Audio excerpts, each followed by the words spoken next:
너 지금 남의 편 드는 거냐? 형수님, 5천만 원이 급하다고요? 제 대답은 8글자입니다. 7년 전 1억 5천 빚더미에 앉아 죽으려던 저를 유일하게 도와준 형수님이었습니다.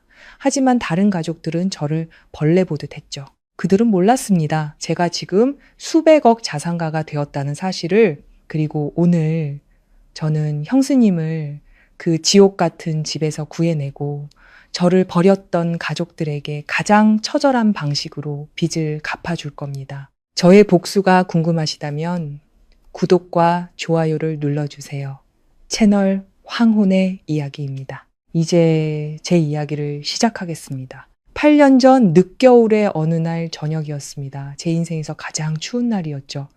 칼날 같은 바람이 옷을 뚫고 살을 내는 듯 했습니다. 저는 28층짜리 신축 오피스텔 옥상에 서서 칠흑같이 어두운 도시를 내려다보고 있었습니다. 희미한 가로등, 뜸한 차량들, 모든 것이 낯설어 마치 세상에 버려진 기분이었습니다. 주머니에서 휴대폰이 계속 울렸습니다. 누군지 볼 필요도 없었습니다. 하지만 저는 결국 휴대폰을 꺼내 들었습니다. 화면에는 김 사장이라는 2글자가 떠 있었습니다. 받지 않은 23번째 전화였습니다. 받아봤자 달라질 건 없었습니다.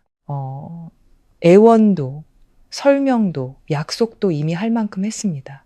빌 수 있는 사람들에게는 무릎까지 꿇었습니다. 하지만 1억 5천만 원, 이자가 눈덩이처럼 불어 거의 2억이 된 돈을 제가 어디서 구하겠습니까? 석 달 전만 해도 저는 고향에서 작은 부품 공장을 운영하는 사장이었습니다. 크진 않았지만 안정적이었죠. 직원 20명의 월 매출은 10억 원에 달했습니다.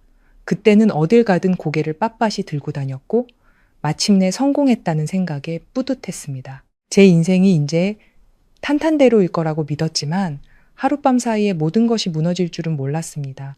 거래처가 주문과 납품 대금을 들고 잠적하면서 저에게는 빚더미만 남았습니다. 부품 업체는 돈을 달라 아우성이고 직원들은 월급을 요구하고 은행은 빚 독촉을 해왔습니다. 모든 것이 파도처럼 한꺼번에 밀려왔습니다. 존경받던 박 사장은 하루아침에 사람들이 피하는 기피 대상이 되었습니다. 부모님을 찾아뵌 적도 있습니다. 아버지는 소파에 앉아 연신 담배만 피워대셨습니다.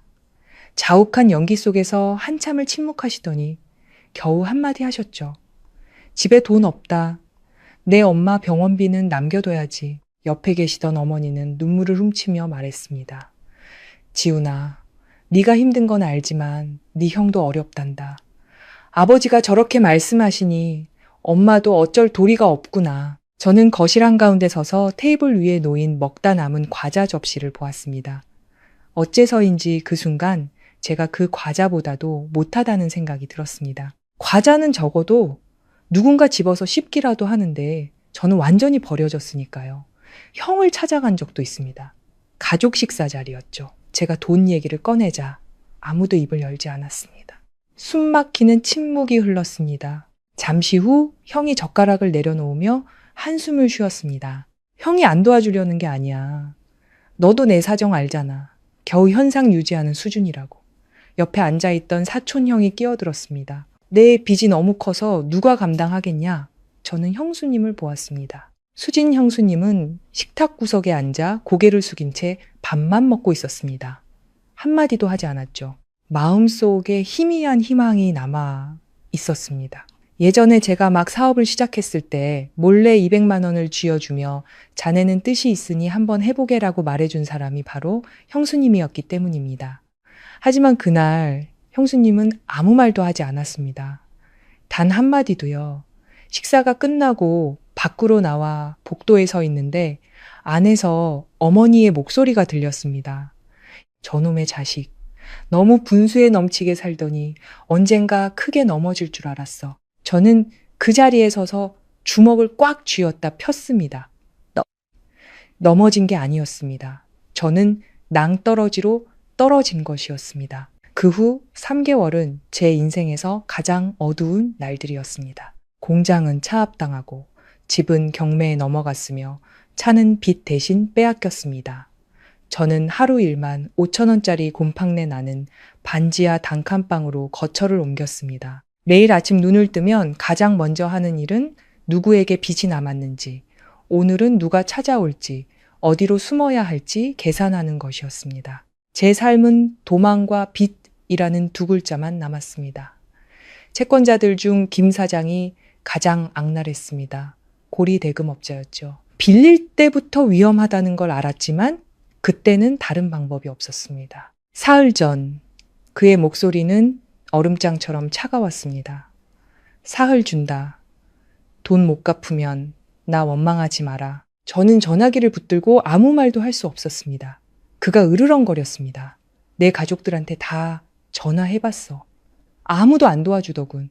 네가 알아서 해. 전화가 끊겼습니다. 저는 곰팡내 나는 방 안에서 삐걱거리는 침대, 다리가 부러진 책상, 구석에 처박힌 곰팡이 쓴 옷들을 보았습니다. 사흘, 72시간 동안 제가 어딜 갈 수 있을까요? 누구에게 빌 수 있을까요? 부모님은 등을 돌렸고, 형은 침묵했고, 친척들은 저를 피했습니다. 돈이 있을 땐 북적이던 친구들은 제가 아무것도 없어지자 흔적도 없이 사라졌습니다. 그날 밤, 저는 거리를 헤매다 한 옷 가게 앞에 멈춰 섰습니다. 쇼윈도에는 수백만 원짜리 정장과 반짝이는 구두가 진열되어 있었습니다. 석 달 전만 해도 쳐다보지도 않았을 것들인데 이제는 다른 세상처럼 아득하게 느껴졌습니다. 결국 저는 그 건물에 도착해 28층까지 계단을 올랐습니다. 옥상 문을 열자 뼈를 애는 듯한 바람이 몰아쳤습니다. 저는 난간으로 다가가 아래를 내려다 보았습니다. 도시는 여전히 밝았고 사람들은 여전히 살아가고 있었고 바빴고 목표가 있었습니다. 저만 이 세상에서 도태된 것 같았습니다. 1억 5천만 원, 평생 갚을 수 없을 겁니다. 저는 차가운 철제 난간에 손을 얹었습니다.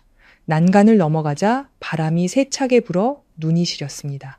머릿속에 어린 시절 논두렁을 달리던 모습, 처음으로 공부 잘한다고 칭찬받던 날, 첫 월급으로 부모님 과일을 사드렸던 기억, 공장 간판을 걸던 날의 모습들이 스쳐 지나갔습니다. 모든 것이 끝난 영화의 필름 같았습니다. 저는 눈을 감고 손을 놓으려 했습니다. 바로 그때 주머니 속 휴대폰이 다시 울렸습니다.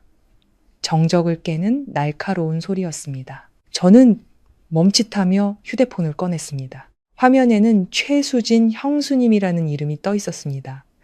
저는 그 이름을 멍하니 바라보았습니다. 손은 허공에 멈춰 있었습니다. 형수님이 왜 전화를 했을까? 그날 식사 자리에서 한마디도 안 하셨는데 형수님도 다른 사람들과 똑같다고 생각했습니다. 한참을 망설이다 벨소리가 거의 끊어질 무렵 저는 결국 통화 버튼을 눌렀습니다. 여보세요, 지훈 씨. 형수님의 목소리는 다급했고 막 달려온 사람처럼 숨을 헐떡였습니다. 지금 어디예요? 왜 전화를 안 받아요?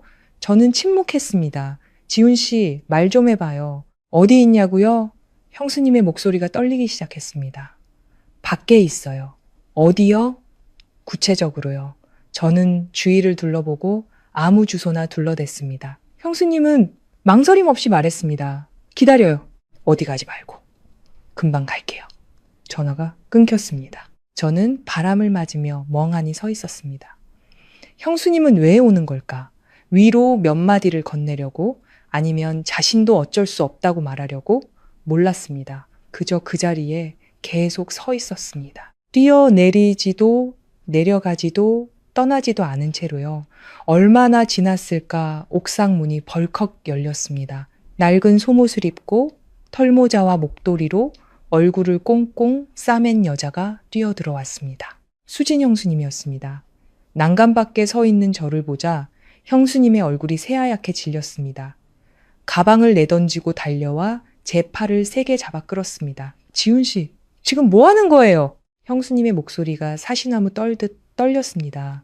당장 내려와요. 저는 비틀거리며 차가운 시멘트 바닥에 주저앉았습니다. 형수님은 제 앞에 무릎을 꿇고 앉아 머리부터 발끝까지 훑어보았습니다. 눈가는 이미 붉게 충혈되어 있었습니다. 사람 놀라게 할 거예요? 저는 고개를 숙인 채 아무 말도 할 수 없었습니다. 목이 꽉 막힌 것 같았습니다. 일단 내려가요. 여긴 너무 추워요. 형수님은 저를 아래로 끌고 내려갔습니다. 밖에는 낡은 전동 3륜차가 세워져 있었습니다. 형수님은 저를 태우고는 짐칸에서 낡은 담요를 꺼내 덮어주었습니다. 낡은 세제 냄새가 났지만 따뜻했습니다. 차가운 바람을 가르며 3륜차가 달렸습니다.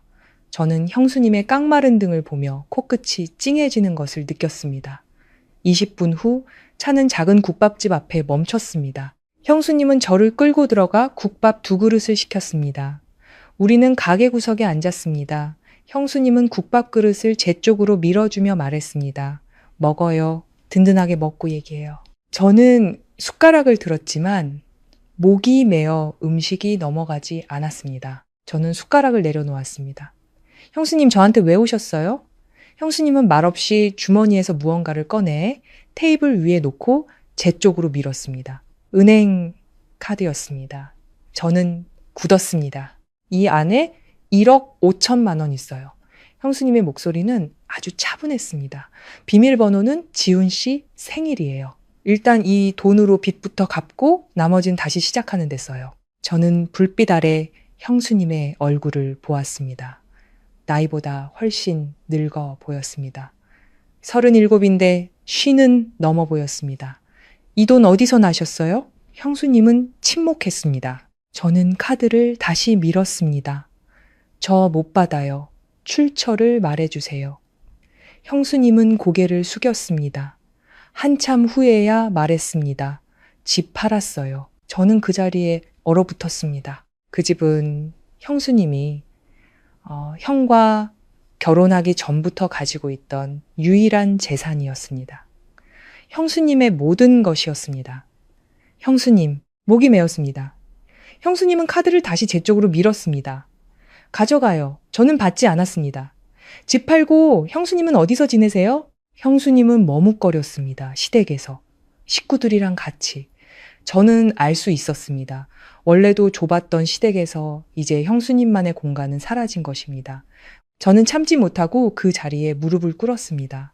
더럽고 차가운 바닥이었지만 저는 망설임 없이 이마를 바닥에 대고 절했습니다. 형수님, 제가 이 은혜를 평생 갚지 못하면 죽어서 소나 말이 되어서라도 갚겠습니다.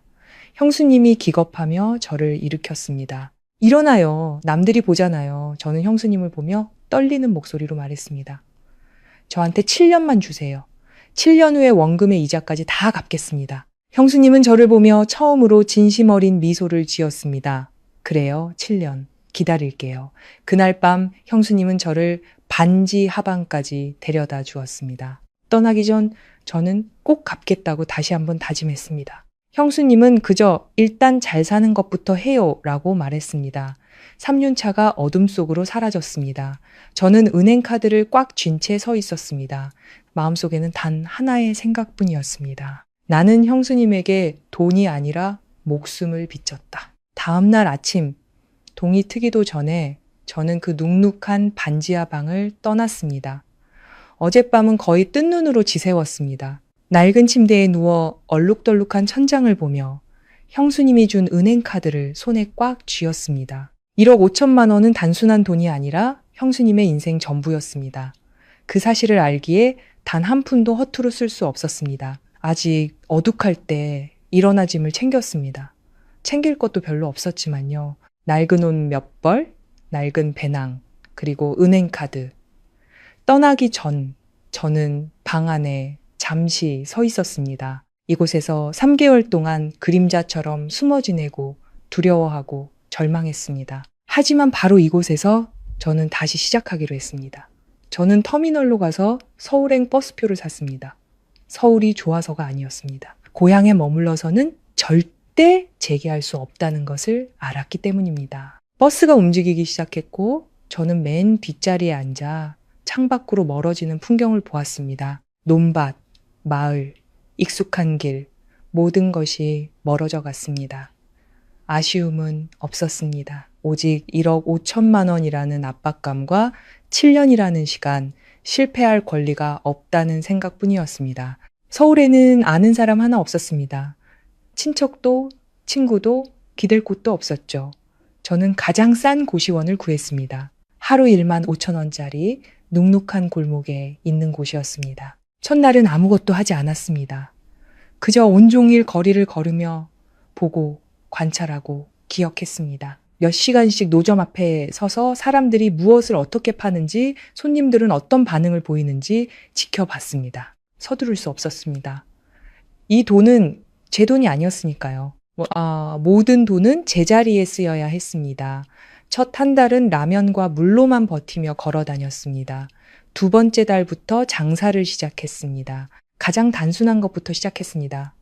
양말이었습니다. 도매로 한 켤레에 1,000원에 떼어와 3,000원에 팔았습니다. 이유는 적었지만 팔기는 쉬웠습니다. 새벽 5시에 일어나 동대문 시장에서 물건을 떼고 길가에 자리를 펴고 밤늦게까지 팔았습니다. 첫날 40켤레를 팔아 6만 원도 채 못 벌었습니다. 하지만 모든 것을 잃은 후 처음으로 제 손으로 돈을 벌었다는 사실에 기뻤습니다. 날이 갈수록 단골도 생기고 새로운 손님도 늘었습니다. 값을 깎는 사람, 물건이 별로라고 투덜대는 사람, 샀다가 다시 와서 또 사는 사람도 있었습니다. 저는 웃는 법, 대화하는 법, 견디는 법을 배웠습니다. 비 오는 날에는 머리부터 발끝까지 흠뻑 젖은 채로 장사를 했고 단속반에 쫓겨 물건을 들고 도망치기도 했습니다. 한 번은 소매치기에게 물건이 든 가방을 통째로 도둑맞기도 했습니다. 길 한복판에 멍하니 서서 어찌할 바를 몰랐습니다. 하지만 포기하지 않았습니다. 매일 밤 고시원에 돌아오면 장부를 썼습니다. 오늘 얼마나 팔았는지, 이익은 얼마인지, 손님들은 어떤 종류를 좋아하는지, 어떤 점을 싫어하는지 꼼꼼히 기록했습니다. 저는 처음부터 다시 배우는 견습생처럼 일했습니다. 어느 날 밤 너무 피곤해서 손가락 하나 까딱할 수 없었지만 머릿속에는 형수님의 모습이 떠올랐습니다. 거칠고 갈라진 손, 차가운 물에 트신 손등, 저에게 카드를 밀어주던 그 눈빛. 저는 돌아누워 베개에 얼굴을 묻고 나지막이 속삭였습니다. 형수님, 저는 질 수 없습니다. 첫 해에는 고향에 가지도 전화하지도 안부를 묻지도 않았습니다. 잊어서가 아니라 그럴 용기가 없어서였습니다. 형수님의 목소리를 들으면 마음이 약해질까봐, 아직 이룬 것도 없이 돌아설까봐 두려웠습니다. 첫 해가 끝날 무렵 2천만 원 넘게 모았습니다. 쓰지 않았습니다. 전부 다음 단계를 위해 썼습니다. 둘째 해, 저는 작은 온라인 쇼핑몰을 열었습니다. 휴대폰 액세서리, 충전 케이블, 보조 배터리, 케이스 같은 싸고 잘 팔리고 회전이 빠른 물건들이었습니다. 직원은 두지 않고 혼자 다 했습니다. 낮에는 물건을 떼러 다니고 밤에는 고객 문의에 답했습니다. 어떤 날은 새벽 3시에 잠들어 7시에 일어났습니다. 한 번은 열이 심하게 나서 침대에 누워 덜덜 떨면서도 계속 울리는 전화를 받았습니다. 고객의 문의, 주문, 불만 사항이 빗발쳤습니다. 전화를 끌 수 없었습니다. 전화를 끄면 고객을 잃고, 고객을 잃으면 돈을 잃고, 돈을 잃으면 빚을 갚는 시간이 길어지기 때문입니다. 한 번은 모니터 앞에 앉아 있는데 눈이 침침해져 글자가 보이지 않았습니다. 손으로 눈을 비비자 어느새 눈물이 흘러내렸습니다. 아파서가 아니라 너무 지쳐서였습니다. 하지만 저는 계속 키보드를 두드렸습니다. 누군가 자신의 인생 전부를 걸어 저에게 이 기회를 주었다는 것을 알았기 때문입니다. 둘째 해가 끝날 무렵 쇼핑몰은 안정적인 수익을 내기 시작했습니다.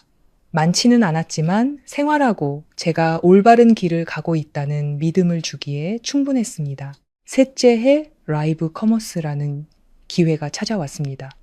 그때는 하는 사람이 많지 않았습니다. 저는 시도해봤습니다.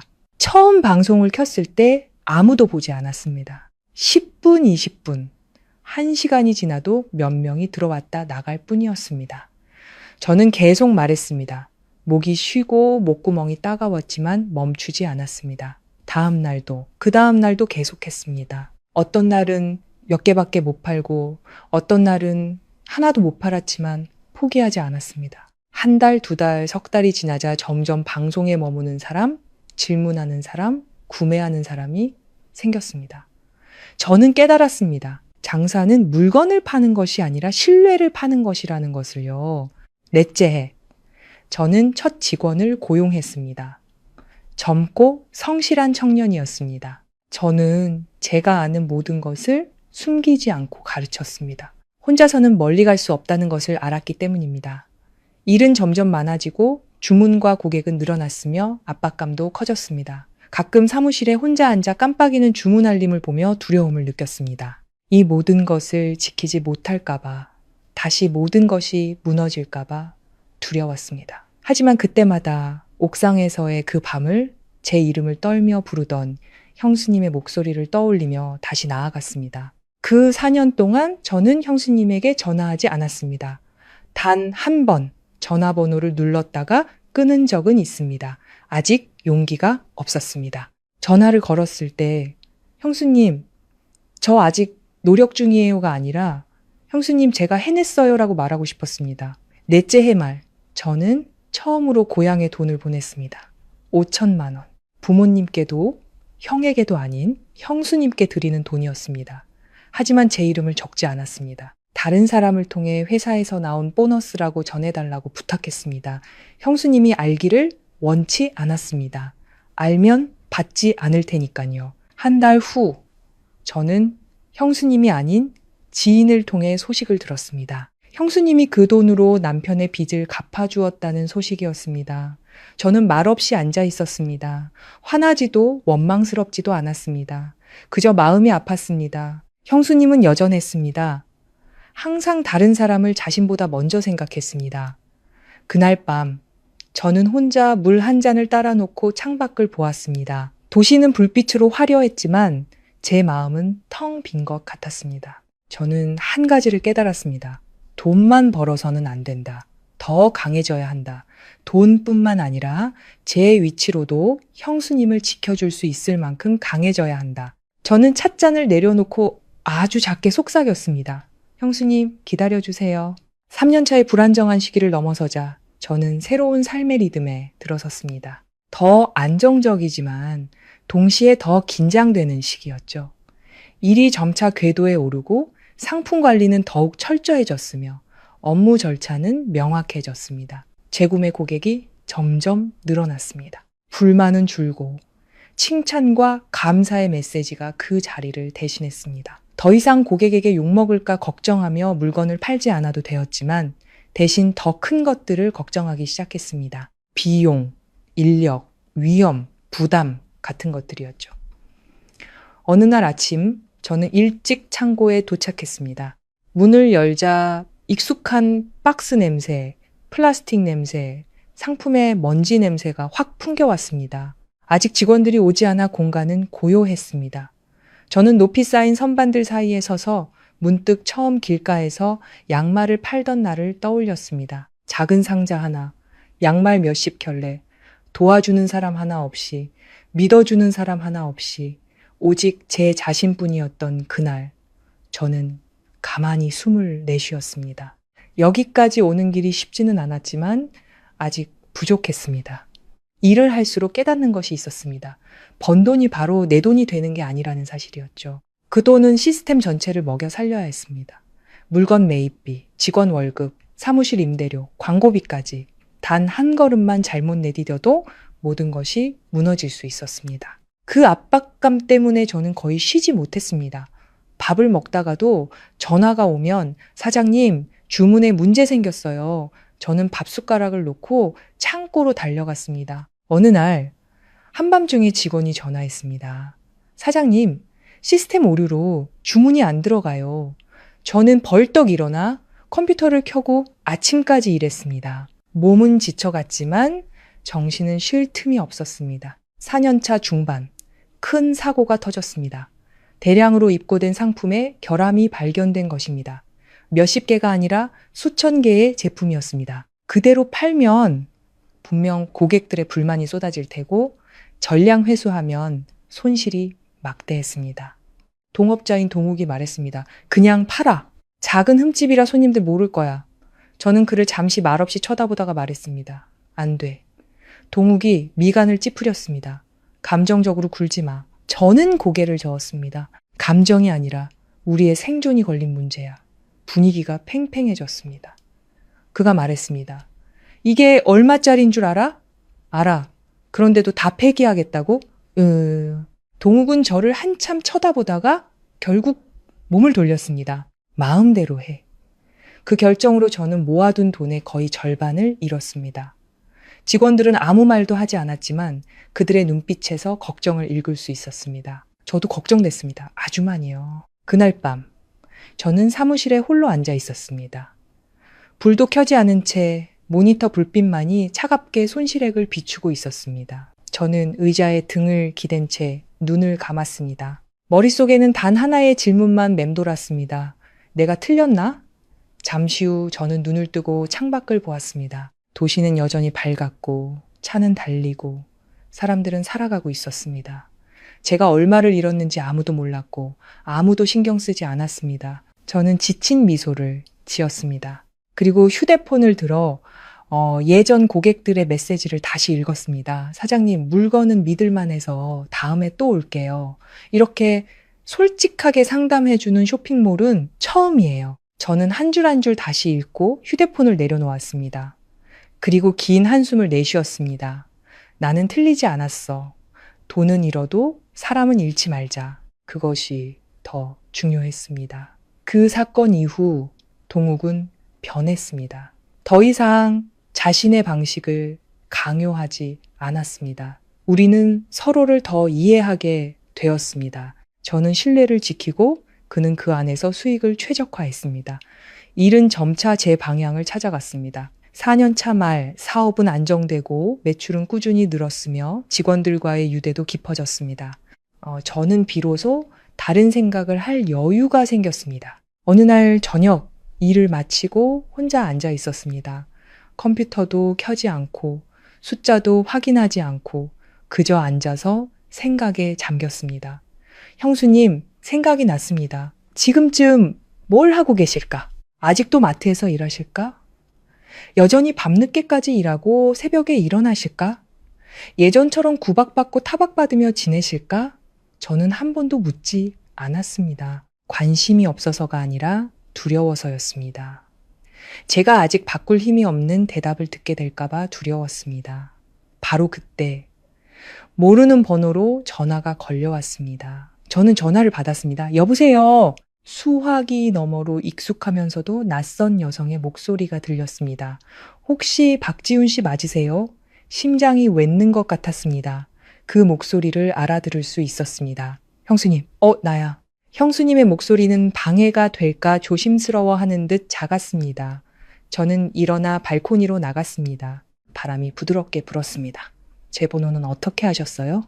물어봤지. 형수님은 가볍게 웃고는 잠시 침묵했습니다.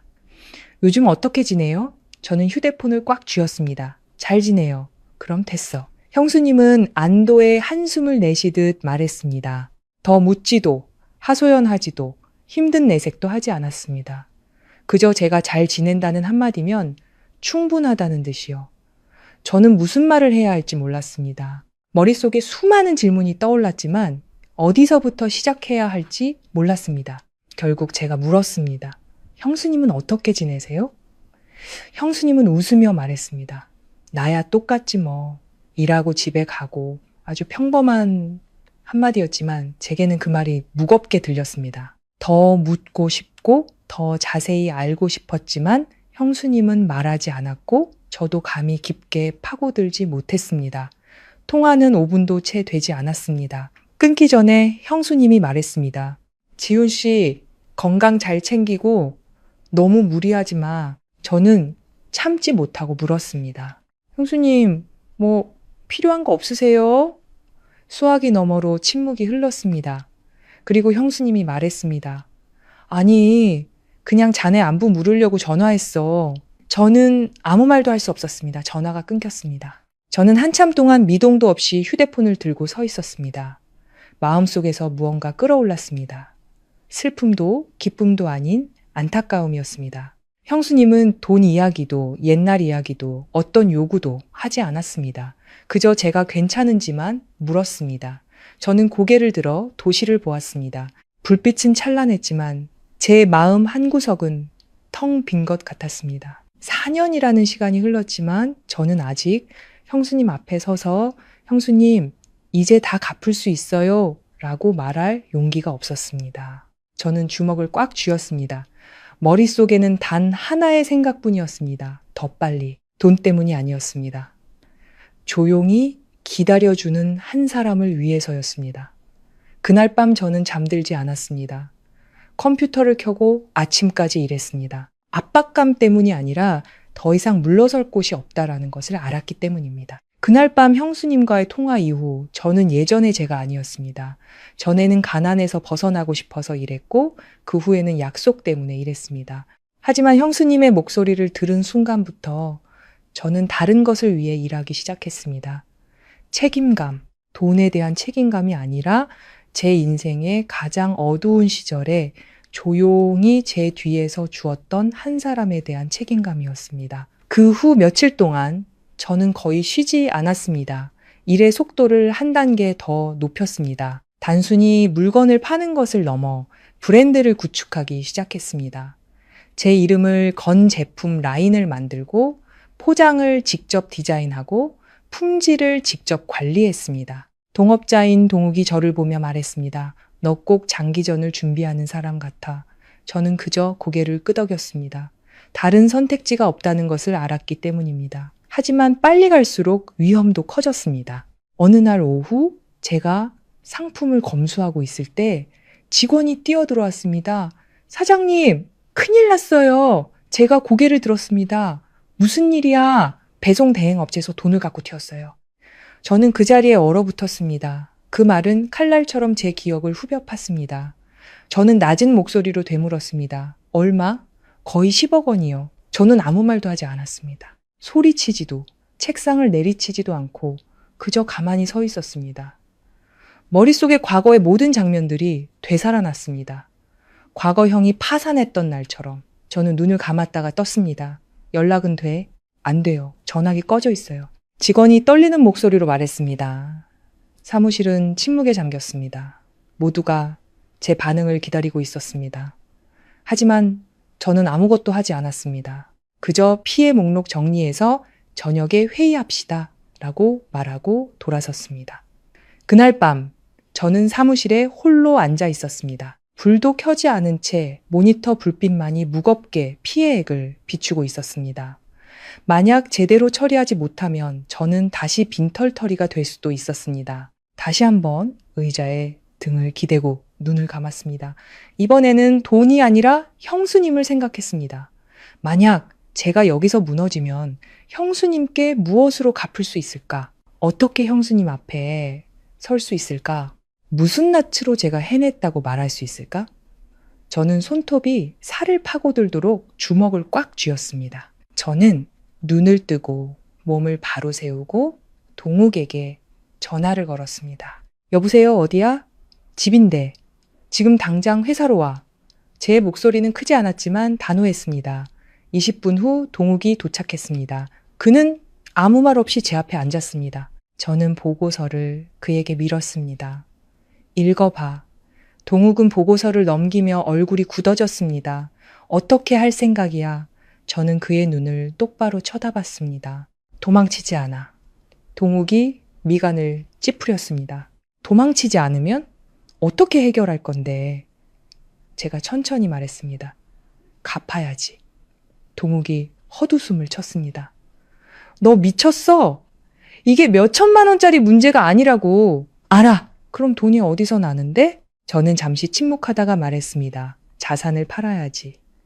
동욱은 저를 한참 동안 쳐다봤습니다. 확실해? 저는 고개를 끄덕였습니다. 확실해. 그 옛날 반지하방을 나온 이후 가장 어려운 결정이었습니다. 저는 차를 팔고 회사 지분 일부를 팔고 규모를 줄였습니다. 오직 신뢰라는 하나를 지키기 위해 후퇴를 감수했습니다. 어떤 사람은 저를 바보라고 했고 어떤 사람은 사업할 줄 모른다고 했습니다. 어떤 사람은 이미 잃은 돈은 잊고 남은 것이라도 지키라고 했습니다. 하지만 저는 듣지 않았습니다. 저는 단 하나만 기억했습니다. 옛날에 형수님도 그렇게 생각했다면 지금의 저는 없었을 거라고. 처리 과정은 한 달 이상 걸렸습니다. 피곤하고 긴장되고 압박감이 심했습니다. 어떤 날은 2시간밖에 못 잤고 어떤 날은 밥도 넘기지 못했습니다. 하지만 결국 우리는 이겨냈습니다. 더 이상 빚도 분쟁도 찾아와 독촉하는 사람도 없었습니다. 회사는 작아졌지만 깨끗해졌습니다. 아주 깨끗하게. 모든 것이 끝난 어느 날 저녁, 저는 혼자 앉아 숨을 고르고 있었습니다. 아주 오랜만에 정말로 마음이 가벼워지는 것을 느꼈습니다. 저는 휴대폰을 열어 연락처를 보다가 익숙한 이름 최수진 형수님에서 멈췄습니다. 손가락을 잠시 멈췄다가 통화 버튼을 눌렀습니다. 벨이 한 번, 두 번, 세 번 울렸습니다. 받지 않을 거라고 생각했는데. 여보세요. 형수님의 목소리는 약간 피곤해 보였습니다. 형수님, 저예요. 응, 지훈 씨구나. 바로 알아들으셨습니다. 저는 저도 모르게 미소를 지었습니다. 형수님, 저 이제 괜찮아요. 수화기 너머로 침묵이 흘렀습니다. 그리고 형수님이 말했습니다. 알고 있었어. 저는 놀랐습니다. 알고 계셨다고요? 형수님은 작게 웃었습니다. 자세히는 몰라도 그냥 느낄 수 있었어. 저는 아무 말도 할 수 없었습니다. 잠시 후 제가 물었습니다. 형수님, 건강은 괜찮으세요? 형수님은 빨리 대답했습니다. 괜찮아. 하지만 제게는 진심처럼 들리지 않았습니다. 저는 다시 물었습니다. 일은 어떠세요? 똑같지 뭐. 마트에서 일하고. 형수님의 목소리는 담담했지만 어딘가 지쳐 보였습니다. 더 묻고 싶었고 물어볼 것이 많았지만 저는 멈췄습니다. 형수님은 하소연하는 성격이 아니었습니다. 똑같다고 말한다면 그건 좋지 않다는 뜻이었습니다. 하지만 말하고 싶지 않다는 뜻이기도 했습니다. 그래서 저도 억지로 묻지 않았습니다. 통화는 짧았지만 그것만으로도 충분히 알 수 있었습니다. 저는 아주 멀리까지 왔지만 형수님은 여전히 제자리에 머물러 있었습니다. 저는 두 손을 깍지 낀 채 앉았습니다. 마음속에서 아주 분명한 감정이 솟아올랐습니다. 압박감도 걱정도 아닌 결심이었습니다. 저는 일어나 발코니로 나갔습니다. 밤바람이 시원했지만 춥지는 않았습니다. 저는 화려하게 펼쳐진 도시의 야경을 내려다보았습니다. 그리고 마치 제 자신에게 다짐하듯 아주 작게 속삭였습니다. 형수님, 제가 형수님을 계속 그렇게 살게 두지 않을 거예요. 거의 10억 원을 잃고 신뢰를 지키기 위해 버텼던 그 폭풍 같은 시간이 지나간 후 저는 이전의 제가 아니었습니다. 회사는 작아지고 직원은 줄고 상품은 예전처럼 넘쳐나지 않았습니다. 모든 것이 겨우 유지되는 수준이었고 때로는 버거웠습니다. 하지만 그 대가로 저는 아주 명확한 것을 얻었습니다. 더 이상 양으로 승부하는 것이 아니라 한 걸음 한 걸음 단단하게 나아가는 기반을 다진 것입니다. 그 후 몇 달 동안 저는 일하는 방식을 완전히 바꿨습니다. 무작정 상품을 들여오지 않고 몇 가지 제품만 골라 꼼꼼히 테스트하고 판매 방식을 최적화했습니다. 고객과 대화하는데 더 많은 시간을 썼습니다. 단순히 파는 것을 넘어 설명하고 사용법을 알려주었습니다. 어떤 손님은 사장님은 물건을 파는 게 아니라 강의를 하시네요 라고 말했습니다. 저는 웃었습니다. 한 번만 팔고 싶지 않았기 때문입니다.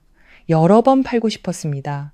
재구매 고객은 양적으로는 줄었지만 훨씬 더 확실한 고객들이었습니다. 돈은 빨리 벌리지 않았지만 꾸준히 들어왔고 가장 중요한 것은 더 이상 무너질 걱정이 없다는 것이었습니다. 어느 날 저녁 제가 장부를 정리하고 있을 때 동업자 동욱이 제 맞은편에 앉았습니다. 그는 저를 잠시 보더니 말했습니다. 너 변했어. 제가 고개를 들었습니다. 어떻게?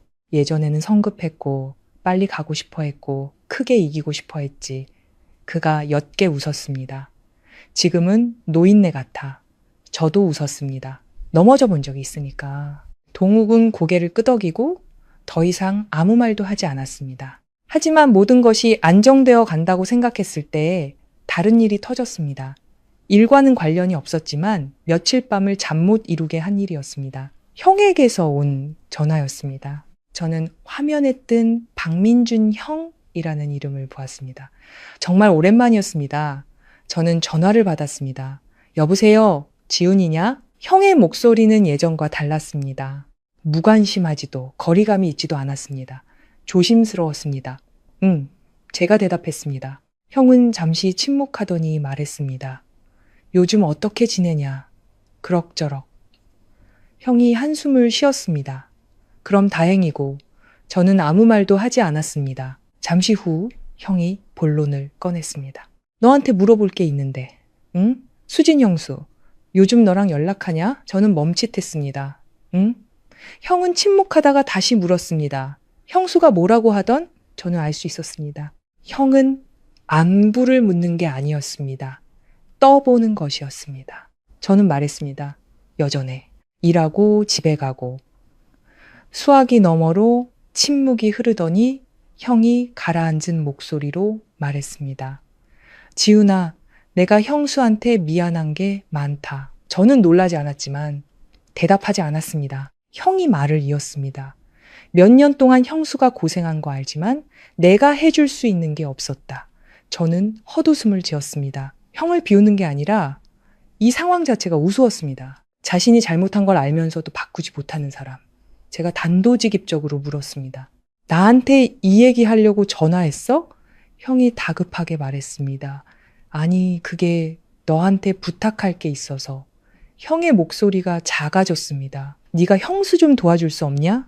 저는 휴대폰을 꽉 쥐었습니다. 무슨 일인데? 형수가 요즘 건강이 안 좋아. 낮에는 마트에서 일하고 밤에는 식당 가서 설거지를 해. 쉬라고 해도 말을 안 들어. 저는 멍하니 서 있었습니다. 머릿속에 형수님의 모습이 떠올랐습니다. 갈라진 손, 피곤한 눈빛, 그리고 나 괜찮아 라고 말하던 가벼운 목소리. 저는 씁쓸하게 웃었습니다. 형, 제가 불렀습니다. 형은 형수가 왜 안 쉬는지 알아? 형은 대답이 없었습니다. 제가 말을 이었습니다. 선택지가 없으니까. 수화기 너머로 아무 소리도 들리지 않았습니다. 저는 형을 탓하지 않았습니다. 정말입니다. 어떤 사람들은 악해서가 아니라 그저 약해서 다른 사람을 힘들게 한다는 것을 알기 때문입니다. 제가 천천히 말했습니다. 형수 일은 내가 알아서 할게. 형이 다급하게 말했습니다. 지훈아, 내 말은 그게 알아. 제가 말을 끊었습니다. 형은 형 일이나 신경 써. 저는 더 말하고 싶지 않아 전화를 끊었습니다. 그날 밤 저는 일하지 않았습니다. 컴퓨터도 켜지 않고 장부도 보지 않고 그저 홀로 앉아 있었습니다. 머릿속은 온통 형수님 생각뿐이었습니다. 일하고 집에 가고 다시 일하러 가는 삶. 하루, 이틀, 3년, 4년. 형수님이 얼마나 오랫동안 그렇게 살아왔는지 알 수 없었습니다. 형수님은 단 한 번도 불평하지 않았습니다. 저는 자리에서 일어나 목적 없이 밖으로 나갔습니다. 붐비는 거리, 오가는 사람들, 차소리, 말소리. 하지만 제 머릿속은 고요했습니다. 결정을 앞둔 폭풍전야 같은 고요함이었습니다. 저는 길가 포장마차에 멈춰 앉아 시원한 물 한 잔을 시켰습니다. 한 모금 마시고 사람들을 구경하다가 휴대폰을 들어 동욱에게 전화했습니다.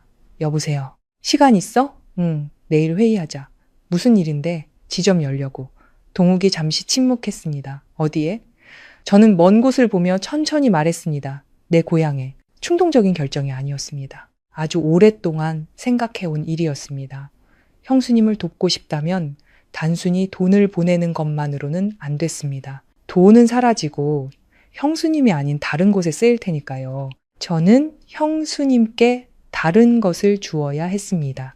설 자리, 일자리, 더 이상 고개 숙이지 않아도 되는 곳을 다음 날 저는 계획을 발표했습니다. 동욱은 다 듣고 나서 물었습니다. 확실해! 확실해! 내 고향은 시장이 작잖아. 알아. 수익도 낮을 거고 알아.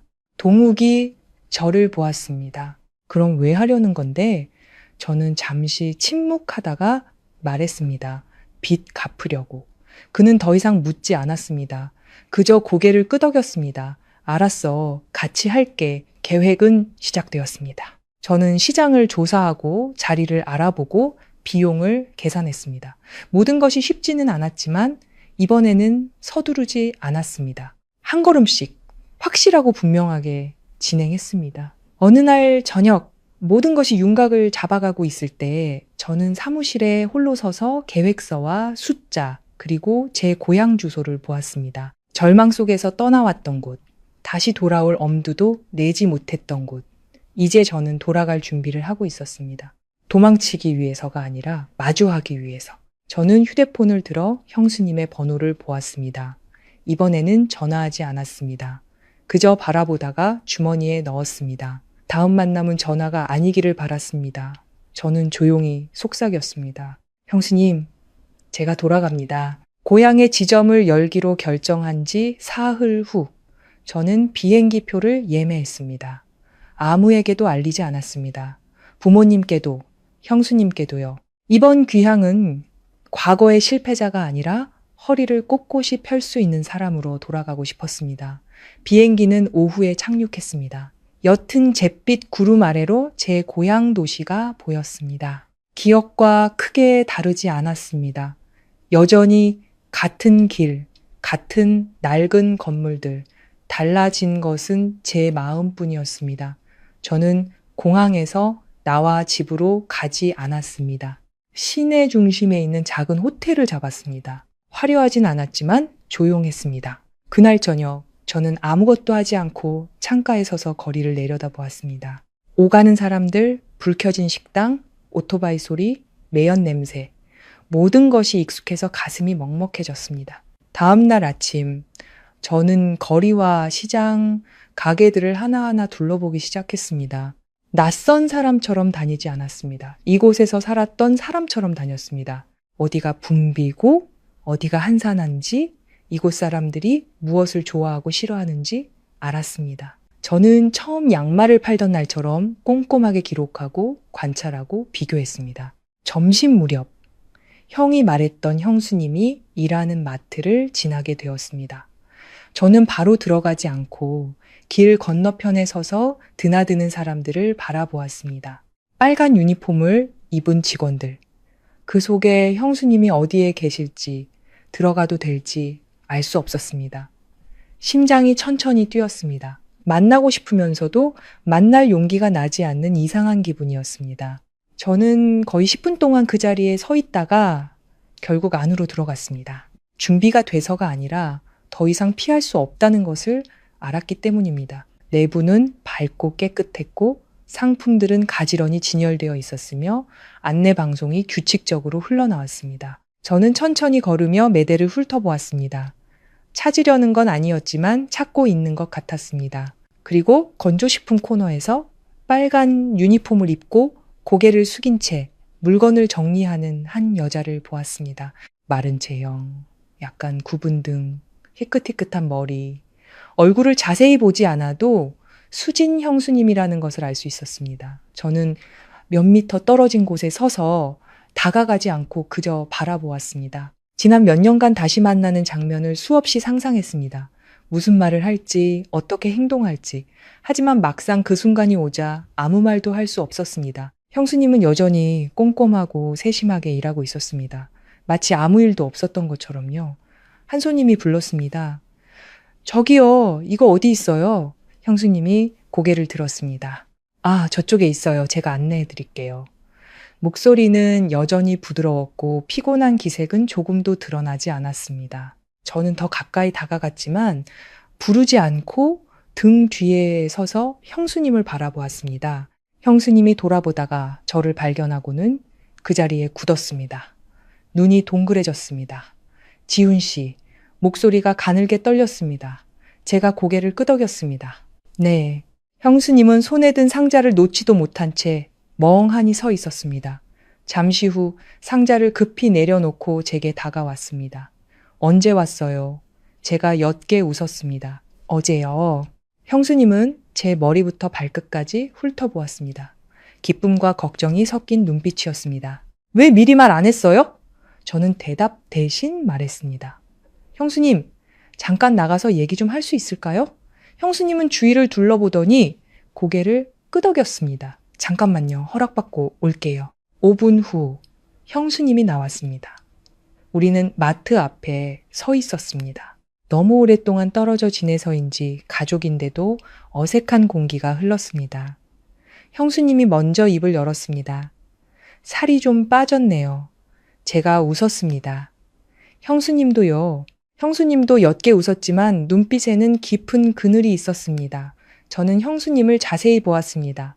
검게 탄 피부, 거친 손, 여전히 남아있는 손등의 상처들, 묻지 않아도 어떻게 살아왔는지 알 수 있었습니다. 식사는 하셨어요? 제가 물었습니다. 네, 구내식당에서요. 저랑 나가서 뭐 좀 드실래요? 형수님은 바로 고개를 저었습니다. 아니에요. 괜찮아요. 다시 들어가 봐야 해서. 저는 억지로 권하지 않았습니다. 그럼 저녁에 퇴근하시면 제가 기다릴게요. 형수님은 잠시 침묵하다가 고개를 끄덕였습니다. 그래요. 그날 오후. 저는 아무 데도 가지 않고 맞은편 찻집에 앉아 시계만 보며 기다렸습니다. 정확히 6시 형수님이 나왔습니다. 여전히 같은 옷, 같은 걸음걸이. 저를 보자 드물게 미소를 지었습니다. 우리는 저녁을 먹으러 갔습니다. 화려하지는 않지만 깨끗한 작은 식당, 그 옛날 국밥집과 비슷한 곳이었습니다. 자리에 앉아 아무도 바로 말을 꺼내지 않았습니다. 잠시 후 형수님이 물었습니다. 요즘은 무슨 일 해요? 저는 형수님을 보며 간단히 말했습니다. 회사 차렸어요. 형수님은 고개를 끄덕이고 더 묻지 않았습니다. 잘 됐네요. 제가 단도직입적으로 물었습니다. 형수님은 요즘 괜찮으세요? 형수님이 웃었습니다. 괜찮아요. 여전히 같은 대답. 하지만 이번에는 믿지 않았습니다. 제가 다시 물었습니다. 형은 어때요? 형수님은 잠시 침묵했습니다. 똑같지 뭐. 아무것도 안 하고? 형수님은 대답 대신 고개를 숙이고 반찬을 집었습니다. 더 물을 필요가 없었습니다. 저는 젓가락을 내려놓고 형수님을 보았습니다. 형수님, 드릴 말씀이 있어요. 형수님이 고개를 들었습니다. 눈빛에 약간의 불안감이 서려 있었습니다. 제가 천천히 말했습니다. 저 여기에 지점 열어요. 형수님이 굳었습니다. 여기에? 네. 형수님이 저를 보았습니다. 왜요? 저는 돌려 말하지 않았습니다. 형수님 때문에요. 분위기가 가라앉았습니다. 형수님은 저를 한참 동안 쳐다봤습니다. 지훈 씨, 그런 말 말아요. 목소리가 작아졌습니다. 진심이에요. 제가 똑바로 쳐다봤습니다. 마트 일 그만두세요. 저랑 같이 일해요. 형수님은 바로 고개를 저었습니다. 안 돼요. 왜요? 나는 그런 거 하나도 몰라요. 제가 옅게 웃었습니다. 제가 가르쳐 드릴게요. 형수님은 다시 고개를 저었습니다. 그게 문제가 아니에요. 저는 형수님을 보며 기다렸습니다. 형수님이 한숨을 쉬었습니다. 지훈 씨, 나한테는 가정이 있어요. 가볍지만 무거운 한마디였습니다. 저는 이해했지만 물러서지 않았습니다. 가정이 형수님이 평생 고생해야 할 이유는 안 돼요. 형수님은 반박하지 않았지만 동의하지도 않았습니다. 저는 더 말하지 않았습니다. 그저 형수님을 바라보았습니다. 마음속에 아주 확고한 결심이 서 있었습니다. 이번에는 형수님이 쉽게 거절하게 두지 않을 거라고. 그날 저녁 식사 후 저와 형수님은 일에 대해 더 이상 이야기하지 않았습니다. 형수님은 여전히 부드럽게 하지만 단호하게 거절하며 제 삶에 깊이 들어오지 못하게 선을 그었습니다. 저는 억지로 강요하지 않았습니다. 10년 넘게 참고 살아온 사람에게 변화는 쉽지 않다는 것을 알았기 때문입니다. 하지만 저 역시 멈출 수 없다는 것을 알고 있었습니다. 그 후 며칠 동안 저는 지점 개설을 추진했습니다. 자리를 구하고 인테리어를 하고 첫 물건을 들여왔습니다. 모든 것이 생각보다 빨리 진행되었습니다. 쉬워서가 아니라 너무나 익숙한 일이었기 때문입니다. 처음 사업을 시작할 때 저를 애먹였던 일들이 이제는 반사적으로 처리되었습니다. 일주일 후 고향의 첫 매장이 문을 열었습니다. 크지는 않았지만 깔끔했고 간판은 단순하지만 눈에 잘 띄었습니다. 직원은 미리 뽑아둔 2명이었습니다. 저는 요란하게 홍보하지 않고 그저 문을 열고 지켜봤습니다. 개업날 저는 아무도 초대하지 않고 가족에게도 알리지 않았습니다. 가게 안에서 손님들이 드나드는 것을 지켜볼 뿐이었습니다. 호기심에 들어오는 사람, 구경하는 사람, 질문하는 사람, 사는 사람과 사지 않는 사람. 저는 조급해하지 않았습니다. 시작은 언제나 더디다는 것을 알았으니까요. 그날 오후 저는 가게 문 밖에 서 있는 형수님을 보았습니다. 들어오지 않고 그저 쳐다보고만 있었습니다. 제가 밖으로 나갔습니다. 형수님이 깜짝 놀랐습니다. 지훈 씨. 형수님은 가게 안을 보았습니다. 이게 자네 가게야? 네. 형수님은 아무 말 없이 고개만 끄덕였습니다. 눈빛이 묘했습니다. 기뻐하면서도 어딘가 거리감이 느껴졌습니다. 들어오세요. 제가 말했습니다. 형수님은 고개를 저었습니다. 아니, 그냥 지나가다 들렀어. 저는 억지로 권하지 않았습니다. 그저 형수님 옆에 서서 함께 가게를 바라보았습니다. 잠시 후 형수님이 작게 말했습니다. 예쁘네. 단 한마디였지만 제게는 분명하게 들렸습니다. 아직 마음 안 바꾸셨어요? 제가 물었습니다. 형수님은 침묵하다가 고개를 저었습니다. 지훈 씨, 나는 안 어울려. 저는 형수님을 보며 아무 말도 하지 않았습니다. 그저 고개를 끄덕였습니다. 네. 그날 밤 저는 호텔로 돌아가지 않았습니다. 가족들이 사는 옛날 아파트로 향했습니다. 저는 계단 아래 서서 위를 올려다 보았습니다. 집은 여전했습니다. 노란 불빛, 낡은 철문. 저는 한참 동안 올라가지도 부르지도 않고 서 있었습니다. 과거의 막다른 길에 몰려 이 문을 두드렸지만 도움받지 못했던 날이 떠올랐습니다. 그들이 악해서가 아니라 여유가 없어서였습니다. 저는 돌아섰습니다. 들어갈 필요가 없었습니다. 하지만 다음 날 아침 저를 찾아온 것은 아버지였습니다. 아버지는 가게 앞에 서서 안을 들여다보고 있었습니다. 저를 보자 잠시 멈칫했습니다. 지훈이. 제가 고개를 끄덕였습니다. 아버지. 두 사람 사이에 어색한 공기가 흘렀습니다. 아버지는 가게를 둘러보았습니다. 이거 내 거냐? 네. 아버지는 고개를 끄덕이고 더 이상 아무 말도 하지 않았습니다. 잠시 후 아버지가 물었습니다. 요즘 괜찮냐? 제가 아버지를 보았습니다. 괜찮아요. 아버지는 안도의 한숨을 쉬었습니다. 저는 되묻지도 원망하지도 않았습니다. 지난 일은 잊었지만 잊었다고 해서 없던 일이 되는 것은 아니었습니다. 아버지는 잠시 더 서 있다가 말했습니다. 내 엄마가 요즘 내 얘기를 자주 한다. 저는 침묵했습니다. 집에 와서 밥 한 끼 먹으라고 하더구나. 저는 고개를 숙이고 바로 대답하지 않았습니다. 잠시 후 제가 말했습니다. 다음에요. 아버지는 고개를 끄덕였습니다. 억지로 권하지 않았습니다. 그래, 네 맘대로 해라. 떠나기 전 아버지가 돌아서서 아주 작게 말했습니다. 잘했다. 저는 아버지가 가는 뒷모습을 보았습니다. 특별한 감정은 없었습니다. 그저 모든 것이 변했다는 생각만 들었습니다. 그날 오후 형수님이 다시 찾아왔습니다. 이번에는 안으로 들어왔습니다. 형수님은 진열대를 하나하나 둘러보며 만져보고 물었습니다. 이거 잘 팔려? 네. 이 가격은 비싸지 않아? 아니요. 저는 하나하나 가르치듯 설명하듯 대답했습니다. 형수님은 들으며 고개를 끄덕였습니다. 말은 많지 않았지만 유심히 관찰하고 있다는 것을 알 수 있었습니다. 잠시 후 형수님이 말했습니다. 여기 손님들은 값을 잘 깎는데 제가 웃었습니다. 알아요.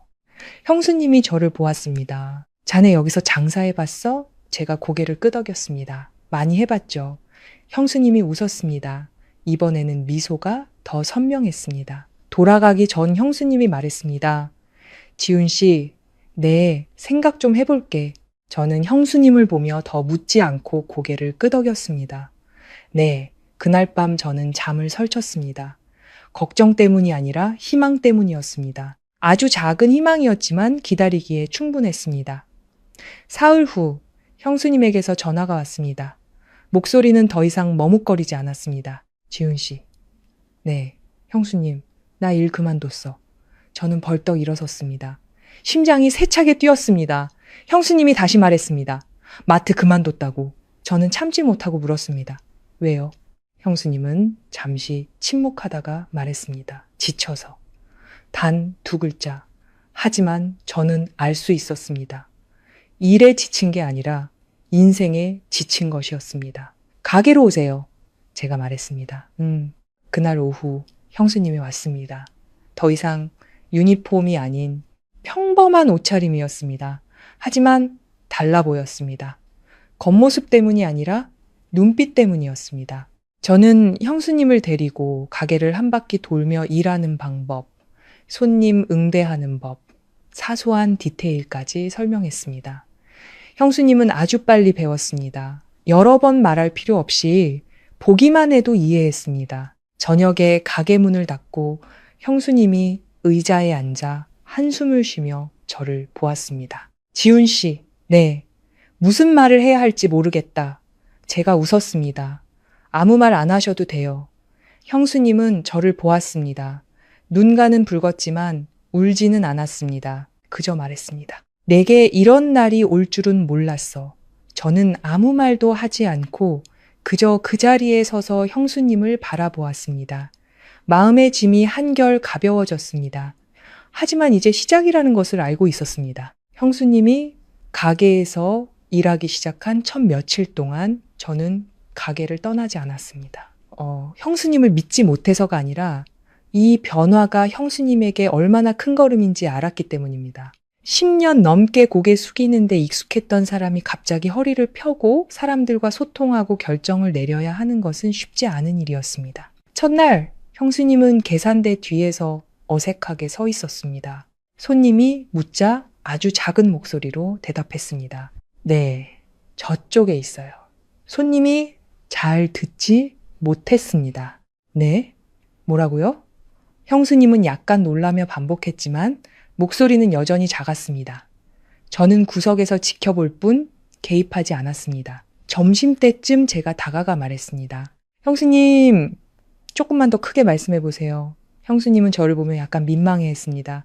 익숙하지가 않아서 제가 옅게 웃었습니다. 괜찮아요. 연습하면 돼요. 둘째 날, 형수님은 여전했지만 조금 나아졌습니다. 적어도 손님의 눈을 피하지는 않았습니다. 셋째 날, 한 중년 여성 손님이 들어와 제품을 집어들었습니다. 이거 얼마예요? 형수님이 대답했습니다. 네, 25,000원입니다. 목소리는 여전히 작았지만 더 또렷해졌습니다. 손님이 다시 물었습니다. 깎아줄 수 있어요? 형수님은 멈칫하며 저를 보았습니다. 제가 가볍게 고개를 저었습니다. 형수님이 손님을 향해 돌아섰습니다. 죄송하지만 저희는 정찰제입니다. 손님이 미간을 찌푸렸습니다. 다른 데는 더 싸던데. 형수님은 할 말을 잃었습니다. 저는 여전히 가만히 서 있었습니다. 잠시 후 형수님이 말했습니다. 저희 제품이 품질이 더 좋습니다. 아직 머뭇거리는 말투였지만 처음으로 스스로 대답한 것이었습니다. 손님은 형수님을 쳐다보다가 아무 말 없이 돈을 내고 물건을 가져갔습니다. 손님이 나간 후 형수님이 저를 돌아보았습니다. 눈빛에 놀라움이 서려 있었습니다. 제가 웃었습니다. 거봐요. 형수님도 옅게 웃었습니다.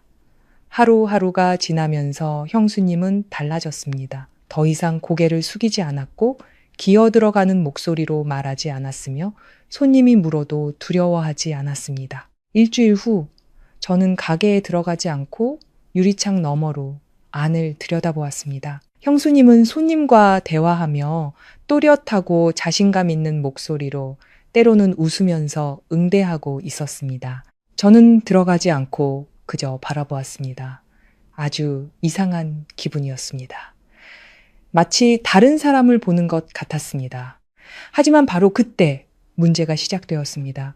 그날 오후 형이 찾아왔습니다.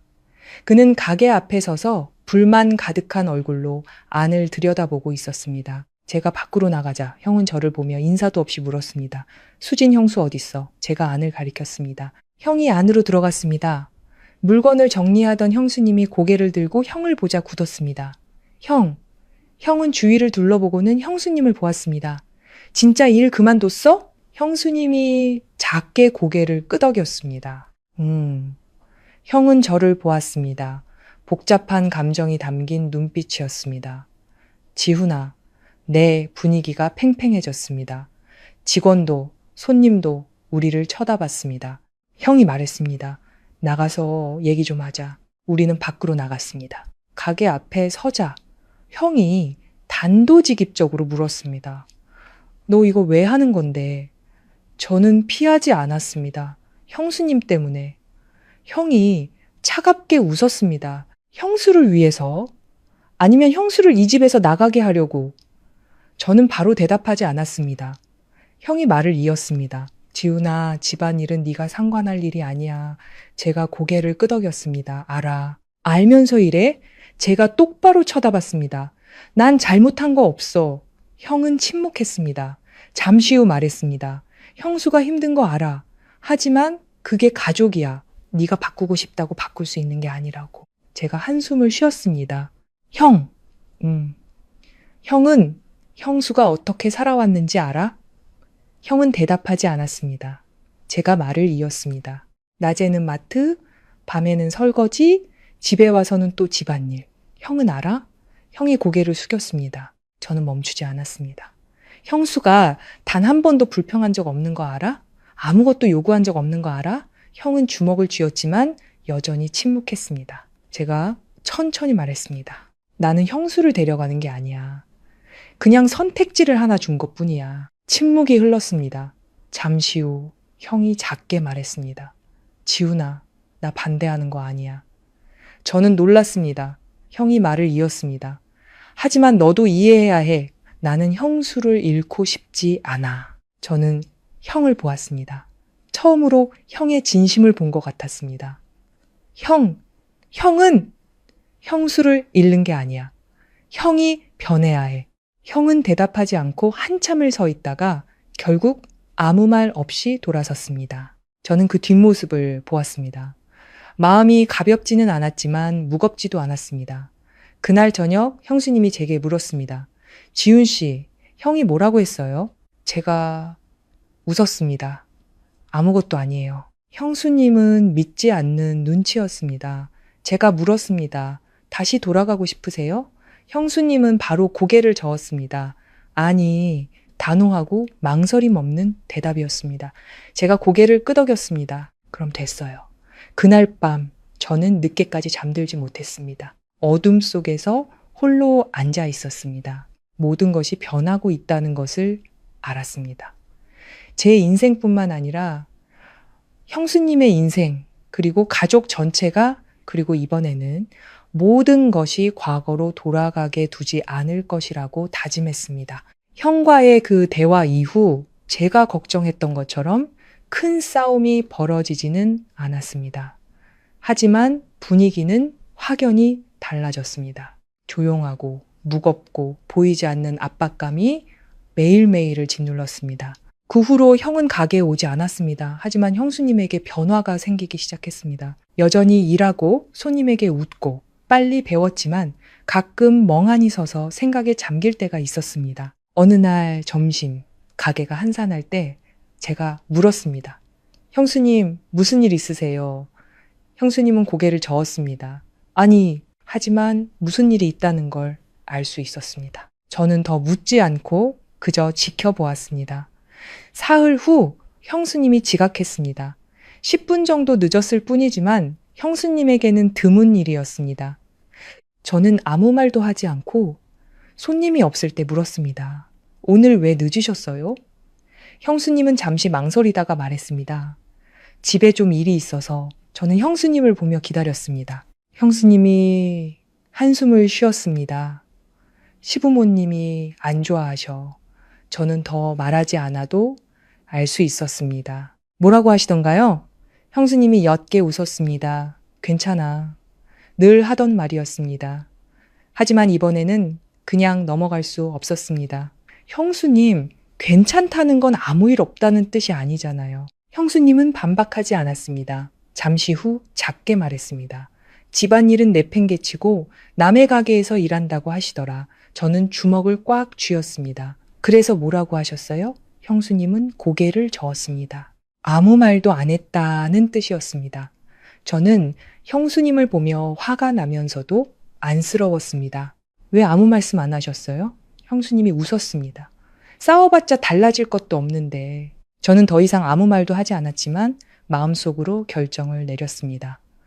그날 오후 저는 가게 문을 일찍 닫고 형수님에게 말했습니다. 저랑 같이 가실 곳이 있어요. 형수님이 놀랐습니다.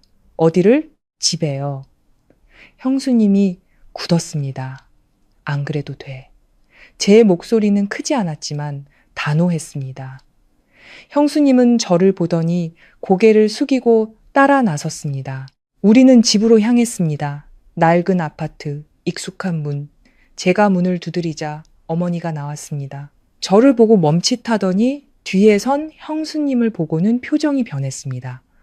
여긴 어쩐 일이냐? 목소리는 차갑지도 따뜻하지도 않았습니다. 제가 안으로 들어서며 말했습니다. 드릴 말씀이 있어서요. 아버지는 거실에 앉아 저를 보고 아무 말씀도 하지 않으셨습니다. 공기가 무거웠습니다. 저는 거실 한가운데 서서 두 분을 보며 말했습니다. 형수님, 이제 제 가게에서 일하세요. 어머니가 즉시 말했습니다. 그 얘기는 들었다. 불만 가득한 목소리였습니다. 제가 고개를 끄덕였습니다. 그럼 단도직입적으로 말씀드릴게요. 어머니는 저를 쳐다보았습니다. 형수님은 잘못한 거 없어요. 제가 천천히 또박또박 말했습니다. 어머니가 헛웃음을 쳤습니다. 잘못이 없어? 집안일은 내팽개치고 남의 가게에서 일하는데 잘못이 없어? 제가 똑바로 쳐다봤습니다. 집을 버린 게 아니라 예전처럼 살고 싶지 않은 것뿐이에요. 어머니는 잠시 침묵하다가 말했습니다. 네가 뭘 안다고. 저는 피하지 않았습니다. 형수님이 어떻게 살아왔는지 아니까요. 그때 아버지가 입을 열었습니다. 지훈아, 집안일이 네 생각처럼 간단한 게 아니다. 제가 아버지를 향해 돌아섰습니다. 복잡한 얘기 하려는 거 아니에요. 딱 한 가지만 말씀드릴게요. 저는 다시 어머니를 보았습니다. 형수님도 더 나은 삶을 살 권리가 있어요. 침묵이 흘렀습니다. 어머니가 말했습니다. 너 지금 남의 편 드는 거냐? 제가 고개를 저었습니다. 남이 아니라 제 목숨을 구해준 사람, 편드는 겁니다. 그 말에 온 집안이 얼어붙었습니다. 어머니도 아버지도 더 이상 아무 말도 하지 않았습니다. 제가 말을 이었습니다. 8년 전 제가 빚더미에 앉아 죽으려고 했을 때 저를 도와준 유일한 사람이 형수님이었어요. 저는 누구도 보지 않고 말했습니다. 형수님은 아무에게도 말하지 않고 집을 팔아 저에게 1억 5천만 원을 주셨어요. 제 목소리가 가라앉았습니다. 그때 다들 어디 계셨어요? 아무도 대답하지 않았습니다. 대답을 바란 것도 아니었습니다. 이제 와서 제가 하는 건 형수님이 더 이상 고개 숙이지 않게 해드리는 거, 그거 하나예요. 어머니는 고개를 돌렸습니다. 저를 보지 않았습니다. 아버지는 한숨을 쉬었습니다. 저는 멈추지 않았습니다. 제가 형수님을 데려가거나 이 가정을 깨려는 게 아니에요. 그냥 길 하나를 열어드린 것 뿐이에요. 제가 똑바로 쳐다봤습니다. 그 길을 갈지 말지는 형수님이 결정할 일이고요. 아무도 말이 없었습니다. 저는 형수님을 향해 돌아섰습니다. 형수님은 뒤에서 고개를 숙이고 있었습니다. 형수님, 제가 불렀습니다. 형수님이 고개를 들었습니다. 형수님은 어떻게 하고 싶으세요? 그 질문에 형수님이 굳었습니다. 처음으로 누군가 형수님에게 그렇게 물었을 겁니다. 형수님은 한참을 침묵하다가 말했습니다. 저 일하고 싶어요. 작지만 분명한 목소리였습니다. 어머니가 형수님을 돌아보았습니다. 복잡한 눈빛이었습니다. 아버지는 말없이 앉아 있었습니다. 제가 고개를 끄덕였습니다. 그럼 됐어요. 저는 더 말하지 않고 돌아섰습니다. 가보겠습니다. 아무도 저를 붙잡지 않았습니다. 집을 나오자 긴 한숨이 나왔습니다. 형수님은 제 뒤를 조용히 따라왔습니다.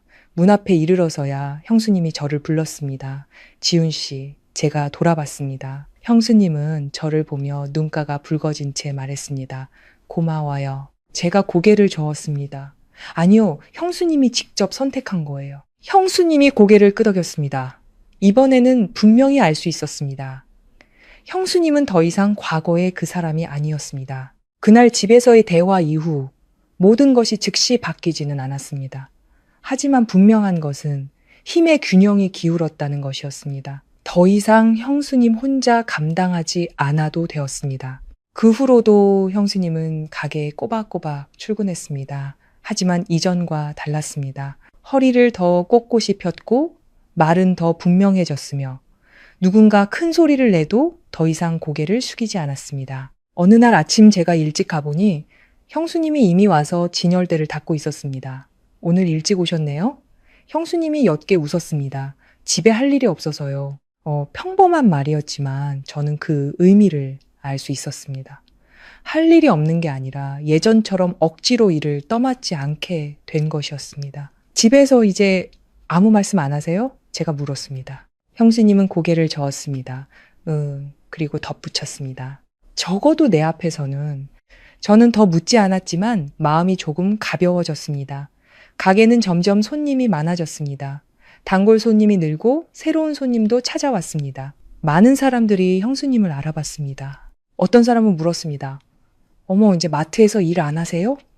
형수님은 대답했습니다. 네, 이제 여기서 일해요. 변명도 설명도 없이 가볍지만 충분한 한마디였습니다. 한나이 든 손님이 말했습니다. 여기서 일하니까 얼굴이 더 좋아 보이네요.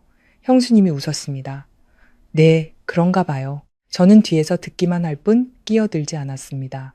일주일 후 저는 가게에서 점점 발을 빼기 시작했습니다. 자주 들르지 않고 가끔 와서 지켜보기만 했습니다. 형수님은 아주 잘 해냈습니다. 제가 관리하거나 지적할 필요가 없었습니다. 어떤 날은 밖에서 안을 들여다보면 형수님이 손님과 대화하며 능숙하게 일을 처리하는 모습이 보였습니다. 자연스럽고 첫날의 수줍음은 온데간데 없었습니다. 저는 깨달았습니다. 형수님은 능력이 없었던 게 아니라 기회가 없었을 뿐이라는 것을요. 하지만 인생은 결코 평온하게 흘러가지 않았습니다. 어느 날 오후 제가 사무실에 있을 때 형수님에게서 전화가 왔습니다. 평소와 달리 다급한 목소리였습니다. 지훈 씨, 네, 형수님, 형이 교통사고가 났대. 저는 벌떡 일어섰습니다. 어디세요? 군립병원. 저는 더 묻지 않고 말했습니다. 거기 계세요? 제가 바로 갈게요. 15분 후 저는 병원에 도착했습니다. 낡은 병원, 소독약 냄새, 붐비는 복도. 형수님은 응급실 앞에 서서 창백한 얼굴로 손을 꽉 쥐고 있었습니다. 제가 다가갔습니다. 형수님이 돌아보았습니다. 눈가가 붉었습니다. 지훈 씨, 형은요? 아직 몰라. 수술 중이야. 우리는 더 이상 아무 말도 없이 기다렸습니다. 1시간, 2시간. 마침내 의사가 나왔습니다. 박민준 씨 보호자분, 형수님이 나섰습니다. 네, 저예요. 다리는 골절됐고 머리에 가벼운 충격이 있습니다. 생명에는 지장이 없지만 입원해야 합니다. 형수님은 안도의 한숨을 쉬며 눈물을 흘렸습니다. 저는 옆에서 아무 말 없이 지켜보기만 했습니다. 형이 병실로 옮겨지자 형수님이 뒤따랐습니다. 저도 뒤를 따랐습니다. 형은 침대에 누워 창백한 얼굴로, 다리에는 깁스를 하고 있었습니다. 저를 보자 작게 고개를 끄덕였습니다. 지훈아, 제가 대답했습니다. 분위기는 팽팽하지 않았지만 가깝지도 않았습니다. 형수님이 간호를 하는 동안 저는 입원 수속을 하고 병원비를 냈습니다. 그날 밤 저는 복도에서 형수님과 함께 앉아 있었습니다. 형수님은 집에 가서 쉬세요. 제가 있을게요. 제가 말했습니다. 형수님은 고개를 저었습니다. 아니, 내가 있을게. 피곤하시잖아요. 괜찮아. 저는 형수님을 설득할 수 없다는 것을 알았습니다. 잠시 후 형수님이 말했습니다. 지훈 씨, 네, 나 다시 돌아가야 할까? 그 질문에 저는 침묵했습니다. 예전처럼 집으로 돌아가야 하냐는 뜻이었습니다. 형수님이 작게 말했습니다. 저는 이 사고가 형수님을 다시 원래 자리로 돌려놓을 수도 있다는 것을 알았습니다. 저는 바로 대답하지 않았습니다. 대신 물었습니다. 형수님은 그러고 싶으세요? 형수님은 한참을 침묵하다가 고개를 저었습니다. 아니, 제가 고개를 끄덕였습니다. 그럼 그러지 마세요. 형수님은 더 묻고 싶은 눈치였습니다. 제가 말했습니다. 형을 간호하는 건 책임이지만 그렇다고 예전처럼 살아야 한다는 뜻은 아니에요. 형수님은 침묵했지만 이번에는 반박하지 않았습니다. 그 후 며칠 동안 형수님은 병원과 가게를 오갔습니다. 피곤했지만 불평하지 않았습니다. 저는 형수님의 근무 시간을 줄여주고 대체 인력을 배치했습니다. 어느 날 저녁 제가 병원에 갔을 때 형수님이 침대 옆에서 꾸벅꾸벅 졸고 있었습니다. 저는 그 모습을 보며 가슴이 먹먹해졌습니다. 저는 조용히 다가가 의자에 제 옷을 덮어주었습니다. 형수님이 잠에서 깼습니다. 지훈 씨, 더 주무세요. 형수님은 고개를 저었습니다. 아니, 괜찮아. 저는 아무 말 없이 옆에 앉았습니다. 그때 형이 눈을 뜨고 저를 보았습니다. 지훈아, 형은 잠시 침묵하다가 말했습니다. 고맙다. 저는 대답하지 않았습니다. 형이 다시 말했습니다. 예전 일은 제가 말을 끊었습니다. 됐어. 형이 저를 보았습니다. 제가 말했습니다.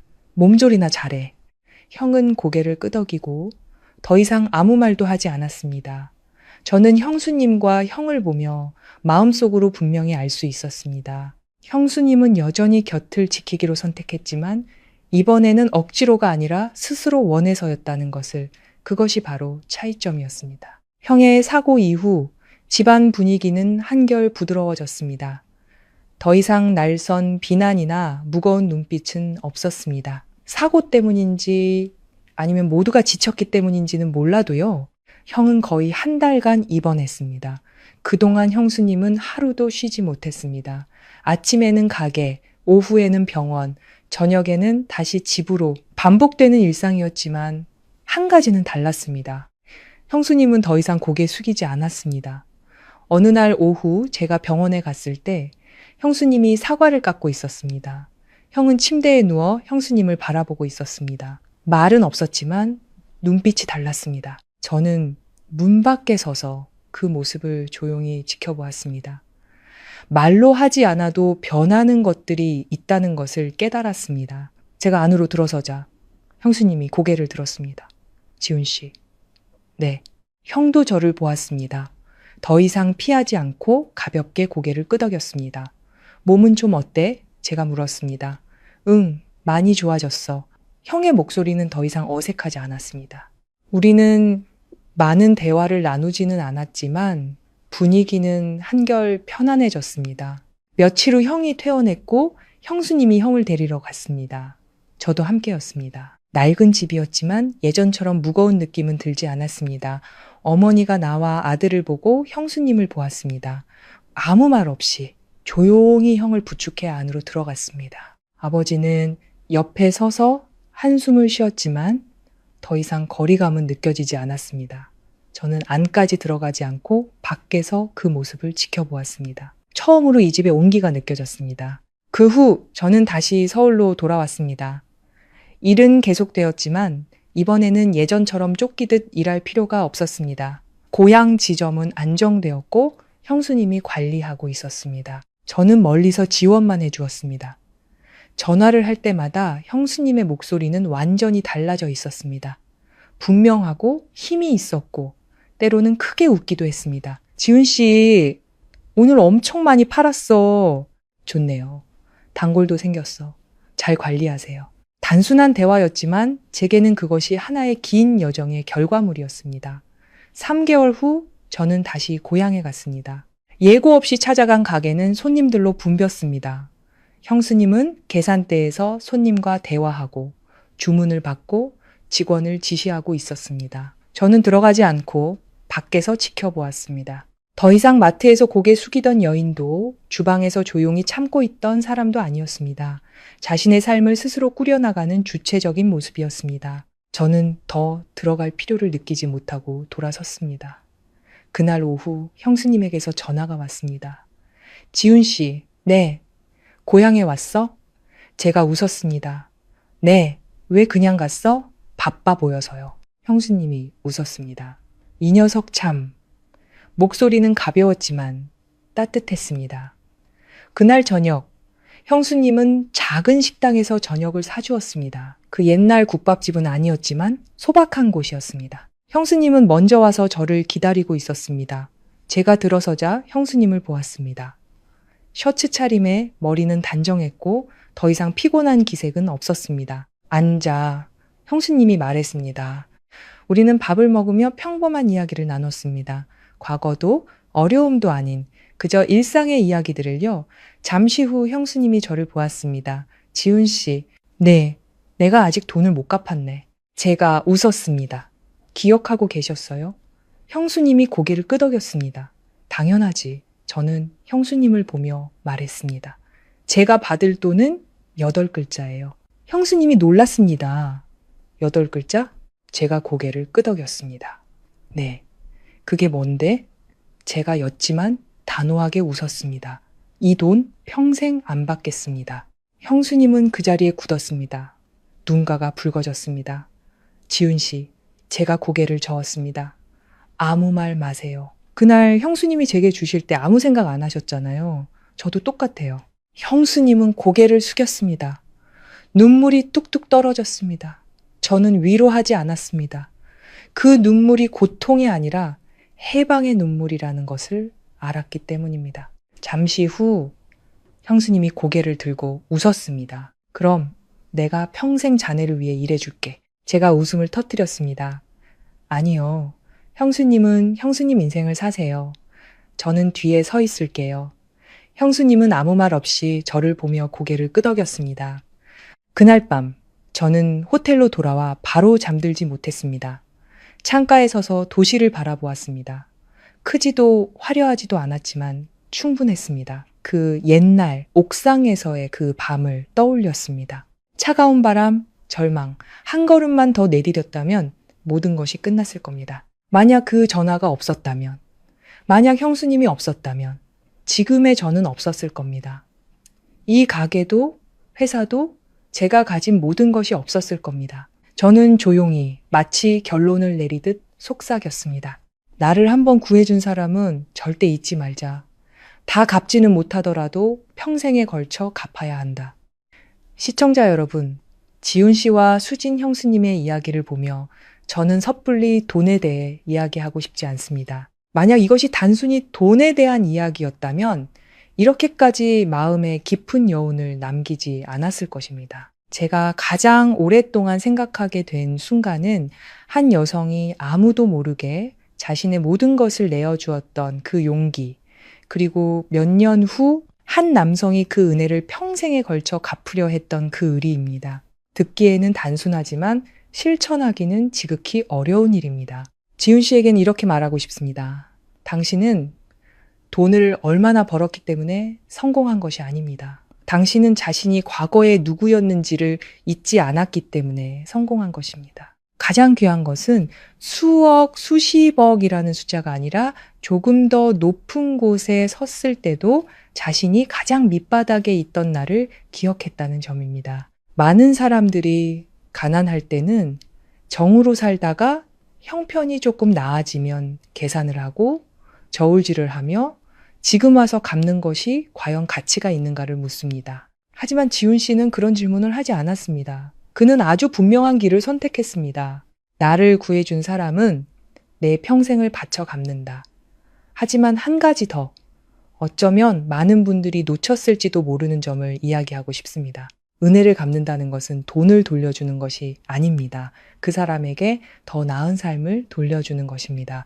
지훈 씨는 바로 그것을 해냈습니다. 그리고 수진 형수님, 아마 많은 분들이 자신의 모습을 발견했을 인물일 겁니다. 타인을 위해 사는데 익숙하고 참고 인내하고 내가 조금 희생하면 되지라고 생각하는데 익숙한 사람, 어떻게 보면 착한 것이지만 사실은 매우 위험합니다.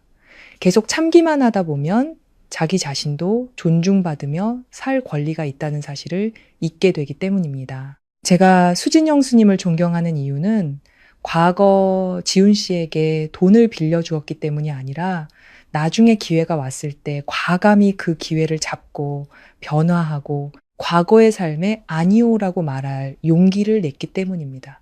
그것이야말로 가장 어려운 걸음입니다. 형인 민준 씨는 악한 사람이 아닙니다. 그저 평범한 남자일 뿐입니다. 하지만 평범함의 위험은 무관심으로 이어지기 쉽다는 것입니다. 곁에 있는 사람의 소중함을 당연하게 여기다가 잃을 뻔하고 나서야 정신을 차리는 것이죠. 이 이야기 속 가족들도 마찬가지입니다. 누구 하나 진정으로 악한 사람은 없습니다. 그저 각자의 입장에서만 생각하다가 다른 사람의 감정을 잊어버린 것뿐입니다. 가족에게 있어 가장 무서운 것은 싸움이 아니라 오랜 시간 지속되는 침묵 속의 인내입니다. 만약 이 이야기를 듣고 계신다면 잠시 멈추고 자신에게 3가지 질문을 던져보시기 바랍니다. 첫째, 내 인생의 밑바닥에서 나를 도와준 사람이 있었는가? 둘째, 나는 그 은혜에 부끄럽지 않게 살고 있는가? 셋째, 만약 오늘 그 사람이 나를 필요로 한다면 나는 무엇을 할 것인가? 돈이 아주 많아질 때까지 기다리지 마십시오. 어떤 은혜는 돈이 아니라 당신의 태도만으로도 충분히 갚을 수 있습니다. 그리고 수진영 스님과 같은 상황에 계신 분들께 한 말씀 더 드리고 싶습니다. 만약 매일이 인내의 연속인 삶을 살고 있다면 당신에게는 변화할 권리가 있다는 것을 기억하십시오. 누구의 허락도 필요 없습니다. 당신이 첫걸음을 뗄 용기만 있다면 충분합니다. 인생은 생각보다 공평합니다. 감사할 줄 아는 사람은 결코 가난해지지 않고 소중함을 아는 사람은 결코 외로워지지 않습니다. 이 이야기가 여러분에게 생각할 거리를 주고 누군가를 떠올리게 했다면 혼자만 간직하지 마시고 공유해 주십시오. 어쩌면 이 이야기가 다른 누군가가 제때 멈추거나 올바른 방향으로 나아가도록 도울 수 있을지도 모릅니다. 그리고 이처럼 듣기만 하는 것이 아니라 삶을 돌아보고 타인과 자신을 더 깊이 이해하게 만드는 이야기를 더 듣고 싶으시다면 저희 채널과 함께 해주십시오. 때로는 제때 만난 하나의 이야기가 삶의 방식을 통째로 바꿀 수도 있으니까요.